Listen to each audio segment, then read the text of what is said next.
సాక్షి అంటే సూర్యుడు, మనం చేసే అన్ని పనులకి సాక్షి సూర్యుడు. అందుకని ఆయనకి కర్మసాక్షి అని పేరు. భక్తితో సూర్యుడిని ఉపాసించేవాడు. సూర్యభగవాను అగ్నిని ఉపాసించకుండా పూర్వకాలంలో మంచినీడు కూడా తాగేవారు కాదు, ఒక్క ఆచమనం నీళ్లు తప్ప. ఎంతో కొంత సూర్యుడికి మనం నమస్కారం చెయ్యాలి, సూర్యస్తోత్రం చెయ్యాలి. ఆయన ప్రత్యక్ష దైవం, ఆరోగ్యం ఇస్తాడు. సూర్యకిరణాలు మనకి ఎంతో ఉపయోగపడతాయి. అందులో ఉదయిస్తున్న సూర్యుడు, అస్తమిస్తున్న సూర్యుడు, ఆ ఎర్రని కిరణాలు మన మీద ప్రసరింపజేస్తే దానివల్ల మనకి క్షయరోగం లాంటి రోగాలు రావు. డి విటమిన్ అనేటటువంటి విటమిన్ అందులోనే ఉంటుంది. ఇప్పుడు డి విటమిన్ తక్కువైపోయి జనాలందరినీ ఒరే కాస్త ఎండల్లో తిరగంటారా అంటున్నారు డాక్టర్లు. ఈ ఇబ్బంది లేకుండా పూర్వం సంధ్యావందనం చేసేవారు. మన వాళ్ళు ఏం చెప్పినా అందులో ఒక గొప్ప జ్ఞానం ఉన్నది, ఆరోగ్యం ఉన్నది. అదే నిజమైన సైన్స్ అంటే. సంధ్యావందనం ఎంత గొప్పదండి.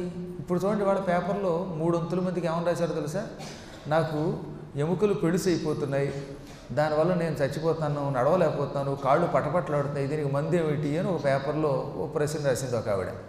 వెంటనే కాసేపు ఎండలో తిరగండి, ఉదయిస్తున్న ఎండలో తిరగండి, మీకు డి విటమిన్ వస్తుంది, డి విటమిన్ లోపం వల్ల మీ కాళ్ళు పెడుసు అవుతున్నాయి, మీ పని అయిపోయింది. ఇంతే వాళ్ళు చెప్పింది. కొంచెం మంచివాళ్ళు కనుక అలా చెప్పారు. లేదా ఓ గుప్పె ట్యాబ్లెట్లు ఇస్తాం, మెడికల్ షాప్ కొనుక్కోండి, డి విటమిన్ ట్యాబ్లెట్లు అంటారు కొంతమంది. పాప ఆవిడెవరో ఉత్తమమైన డాక్టర్ గారు కాబట్టి, కొంచెం మంచి డాక్టర్ గారు కనుక ఈ ఎండలో తిరిగితే నీ ఎముకలు పెళుసు అవ్వరా, నీకు ఆరోగ్యం వస్తుందని చెప్పింది. అదే మనం సక్రమంగా నదిలో స్నానం చేసి ఈ తడిసిన వక్షస్థలంతో సూర్యుడికి ఎదురుగుండా నిలబడి నమస్కరించండి. తడి మీద డి విటమిన్ ఇంకా తొందరగా పెడుతుందట. ఎర్రగా ఉన్న సూర్యకిరణములలో డి విటమిన్ బాగా ఎక్కువగా ఉంటుంది. తడి మీద ఉన్న శరీరం బాగా పీల్చుకుంటుంది. పగటిపూట స్నానం చేసినప్పుడు కానీ, సాయంత్రం బాగా చెమట పట్టేలా ఆడుకున్న పిల్లలు ఈ చెమటతో కూడిన శరీరంతో అస్తమిస్తున్న సూర్యుని చూస్తే ఈ చెమట ద్వారా లోపలికి విటమిన్ వెళ్ళేదట. అందుకని పూర్వకాలంలో సాయంత్రం పూట ఆడుకోమనేవారు పిల్లల్ని. పొద్దుటకేమో స్నానం చేయాలి, సాయంత్రం ఆడుకున్నాక అప్పుడు స్నానం చేయాలి. ఈ ఆట కూడా సంధ్యా సమయంలో ఆడడం మంచిది పిల్లలకి, దానివల్ల ఆరోగ్యం వస్తుంది. ఇవి గ్రహించి సూర్యుడిని ఉపాసించే విధానాన్ని మన పెద్దలు పెట్టారు.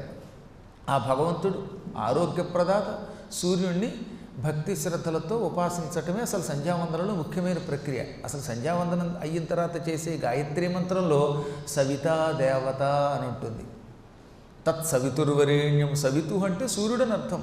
శ్రేష్ఠుడై మనకు ఆరోగ్యం ఇచ్చే సూర్యభగవాను మనం ఉపాసిస్తున్నాం మనకు తెలియకుండానే.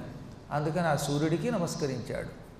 సాంధ్యకృత్యముదీర్చి సావిత్రి జపించి, ఆ తర్వాత సావిత్రి జపం చేసేవాడు, గాయత్రి మంత్రానుష్ఠానం చేసేవాడు.